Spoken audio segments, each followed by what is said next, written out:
Hello, everybody. All of the pre-work that you've done is really going to start to pay off now. So I want to give you a little overview about what we're going to be going through in this video. We're going to talk all about honoring the process and feeling your feelings. We're going to talk about catching limiting beliefs, both in the moment shifting, and then what happens when you cannot process or cannot shift in the moment, how to handle that. We are also going to go through some questions around how to process and transmute and then land at your desired belief. We'll do a quick little wrap up and go through everything that we've covered. And then I'm also giving you a really amazing bonus video. I'm going to teach you all about my core practice. So let's get started. Now that we've identified limiting beliefs, and for me, this is a constant process, and I hope that it is for you as well. Once you've learned what your practice is and your process is, and you're constantly editing it, I really hope that you are always open to identifying different limiting beliefs in your life and shifting and transmuting them. Some of them will become really easy and it will be a really fast process for you to shift and transmute because you've done this big overhaul in building your process, and others might still take a little bit of time. But it's the fact that we are constantly working with our limiting beliefs so that then we can consciously create and achieve our true desires, instead of just allowing to come to us what will naturally find its way, what we will manifest from our subconscious or from autopilot. So I am really, really excited to address that topic with you guys, that I hope that this is a continued practice for you. First and foremost, when catching a limiting belief, we want to honor the experience. So that might mean releasing the shame, releasing the guilt, letting go of fear or anger for carrying that limiting belief, annoyance that it's either still here with you or that you just became conscious of it. Regardless of what created this limiting belief, how long you've carried it, how deeply rooted it is, now is the moment that you get to choose to feel something different, to believe something different, to align with something different. The first step is to identify. Once we identify and get comfortable with the process of identifying our limiting beliefs, that work for each of us, the more efficiently we are able to forgive the self-judging, the blaming, etc., for having those limiting beliefs, the easier it is for us to move into the next phase. Often it isn't our fault at all that we carry this limiting belief, but it is our responsibility to transmute it so that we can create space and vector our vibration towards our desires. So feeling your feelings, but then choosing to work through these limiting beliefs, choose to move through them. Now is the time. Be patient with yourself. The work is internal, and that can be new or complicated or confusing. So I love to include a gratitude for myself when I'm doing this work. You can place your hands over your heart, start to consciously breathe. I like to roll my head from side to side, roll my shoulders back, and really open up that heart space. Drop in. I am so deeply grateful. I am so deeply thankful to myself, to my mind, to my body, and to my soul for choosing this work for my highest and greatest. Now that you have started to create the habit of being aware of our limiting beliefs, you'll want to catch them whenever and as often as you can. Repetition helps lock in this new process of the habit. When we want to move into a space where we can catch and ultimately reprogram our limiting beliefs, we want that to be our normal or our regular or more consistent than the opposition. Once I've caught a limiting belief, if I'm able to process it in the moment, I will dive in. If not, I have a running note in my phone for when I catch one and I'm not able or I'm not in the space or in the place or in the mindset to shift right then. But I don't want to let it go and lose the opportunity. So I always try to write it down so that I can return to it. So two options. If you are able to process in the moment, after we've worked through this entire digital course, you guys are going to have so many different tools to process, transmute, and then reprogram your limiting beliefs. For some of them, as they come up, especially when they're limiting beliefs that you've already done the major overhaul with or you've already worked on. So for me, a lot of those limiting beliefs that still pop up every once in a while that I've already done the major overhaul on are money topics.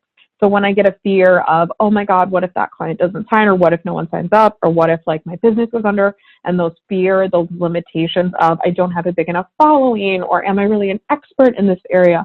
When those limiting beliefs come up, I'm able to process and transmute those in the moment because I've done the major overhaul and I just need to refresh. I need to return to that. So that's option one. If you're able to process in the moment, I encourage you to do that. If you're not available for that, if it's not going to work, if you're not in the space or place or in the mindset for it, I really, really want to make sure that you guys don't lose the opportunity altogether. So I encourage you to have a journal entry, have a space in whatever you keep your notes in. Maybe that's a live document on a Google Doc. Maybe that's a Word document. Maybe that's just a note in your phone or a sticky on your computer. But any time that you can catch one of those, I really want to make sure that you don't lose that opportunity. So write that down if you're unable to process in the moment, and then come back to it when you're available. So I like to keep that list running, and then when I do have time and space, maybe I want to build that practice in once a week, once a month. Maybe I'm really focused on a specific set of limiting beliefs. Maybe it's around a launch, or you're starting to sell something different, or you're calling in a new job or a new partner. So I might be working with my limiting beliefs more often, or maybe you want to carve a space like once a month I dive into those, or once a week I do that, or around the new or the full moon, whatever really serves you. But create a habit to come back to those limiting beliefs so that every time you catch one, even if you're unable to shift, transmute, and reframe in the moment, you know that you're coming back to that. That commitment in your mind and in your body and in your energy that I'm going to work on this, I am working on this. It becomes part of your current process instead of just, oh, in the future, maybe I'll touch on that. You commit to it and it starts to embed in your vibration right now. So once you have caught that limiting belief, I ask myself a series of questions and I start to create space to see things differently. So the first one that I love to dive into is, does this feel good? If it does, there is something left to be learned from that limiting belief. Let's dig into that a little bit.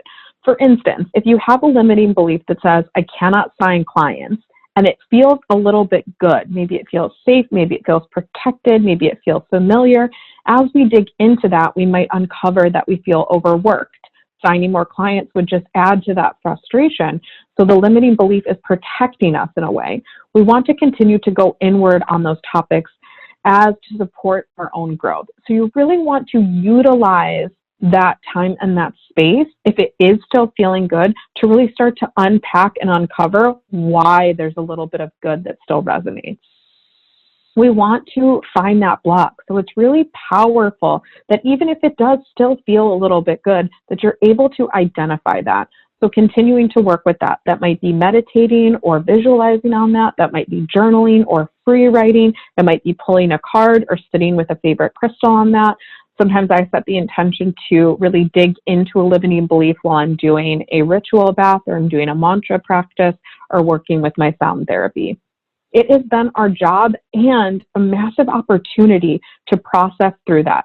Maybe that means it is time to raise your prices so that you can take on less clients total and make the same amount of money or make more money. Maybe eliminating the desire to stay blocked around signing clients. If there is a part of you that feels a limiting belief is good, or there is a reason, or it's protecting you or taking care of you, here are some questions that you can ask yourself. In what way does my limiting belief serve me? What am I gaining with this limiting belief in place? What do I block that might not feel good by having this limiting belief in place? If it does not feel good, that means it's time to shift it. So then I continue on to this next question. Is this the truth? Is this real? And I love, is this the ultimate truth? So the reason we want to dig in around the truth is that we carry programming deep in our unconscious mind. This programming tells us that the things we believe are laws. They are ultimate truths, when really they often come from repetition. Our mind understands things in stories. So when one thing happens to our mind, it puts it into a story. We find it easier to file it away that way. The stories we have heard over and over or experienced over and over, they take on a flavor of truth. But what we determine to be true is our truth. I want to say that again. What we each determine to be true is our truth. So for instance, if you continuously reaffirm to yourself that you are unlucky, then that is your truth. Then you are unlucky. That does not mean that it is the ultimate truth. It does not mean that that's the only thing that's available to you. So we really want to focus on the fact that we get to determine our truth, and it then becomes our responsibility or our opportunity to realign with the truth that we desire. For instance, if one of your parents always told you, you have to work hard for money, this is a personal one that I'm sharing with you guys. Backbreaking work is what brings wealth and success. That is just a story. So that is a story that I heard multiple times, but especially after hearing it over and over and over when I was younger, I had integrated that into my operating system as a law or as a rule. So I turned my father's experience that he had to work hard for money and his example and his words as the ultimate truth, as everyone has to work hard for money, that that's the only way to make money. That does not necessarily have to be true, and especially in my adult age, especially when I became an entrepreneur and a soulpreneur, I saw so many examples of people who did not have to engage in backbreaking work to create wealth and success. Now it's time to take a look at those laws or rules that we have in our operating system and choose if we desire to believe them. Choose if that's the programming that really serves us. Is it true that you have to work hard for money? Again, not necessarily. We see examples of people stumbling into money, making money easily from their passions. We see examples of people selling an app for a ton of money or making a ton of money off an idea that just seemed to appear to them. Ask yourself to look at your limiting beliefs in a new way. Is this ultimately true? What could be more aligned for me? And definitely, what do I desire to be my truth? So we're shifting out of an ultimate truth that we've just ingrained to what do I desire to be my ultimate truth? And really connecting that with the idea and the understanding and the belief and the vibration that what we each determine to be our truths can be our truth. My next question, what would I prefer my belief system to be? So you can start to craft your new programming by asking yourself, what would you prefer, or what would serve you better, or what's in alignment for you? So in keeping with our hard work example, what if your new programming was, the more I work in flow, the more money I make? Or I make more and more money every year as I work less and less each of these years. Or I make more money the more aligned I am. The better I feel, the more money I make. Each of these could be your new belief system. So in asking those questions of what would I prefer, or what would serve me better, or what's in alignment for me, I allow my mind and my energy and my body to start creating and crafting what my new belief system could be. I also really love to ask myself the question of what feels better in my body, energy, and mind. So start to feel into your beliefs. We want our beliefs to give us the feeling of growth or expansion, transmutation, the feeling that anything is possible, the feeling that we are the conscious creators and can create with words and with thoughts and with feeling. We want to let go of beliefs that keep us small or stagnant or boxed in. Anytime that you feel a limitation, or you feel yourself pull back, or you feel yourself circling in that same space, carving that deep pattern that's not exciting or creative or expansive. If anything could be true, what do I desire to be true? I love to ask myself that question because it really opens the mind to, if anything is possible, reminding our minds, our bodies, and our energy that anything is possible, what would I desire to be true? Moving into that space of creating from openness, creating from anything is possible, creating from expansion. In a perfect world, what would I create as my rules or as my laws? As a side note, especially when you step into entrepreneurship, it's important for you to consider your core beliefs and the core laws or rules or values that you operate off. From a really young age, we're given parameters and rules, and they serve us well a lot of times in these different situations as we're learning about the rules. The rules or beliefs or principles, for instance, like the law that the early bird gets the worm, or no running near the pool because it keeps safety. However, now that we're able to reflect on these laws or principles or rules that we've been deeply imprinted with, it's time to consciously choose the laws that we desire to carry with each of us.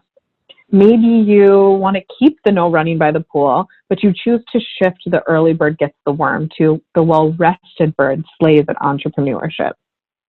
That's one of my favorite ones that I transitioned. So we've learned what a limiting belief is. We've gone through 2 practices for identifying limiting beliefs, and you have a list of journal prompts to help shake them loose and connect those important dots in the process of identifying your own limiting beliefs. Then we start to catch the limiting belief in the moment. And when you first identify or catch your limiting belief, we can, in the moment or when you circle back, through this series of questions that I provide you, really open an internal dialogue and craft a more aligned belief.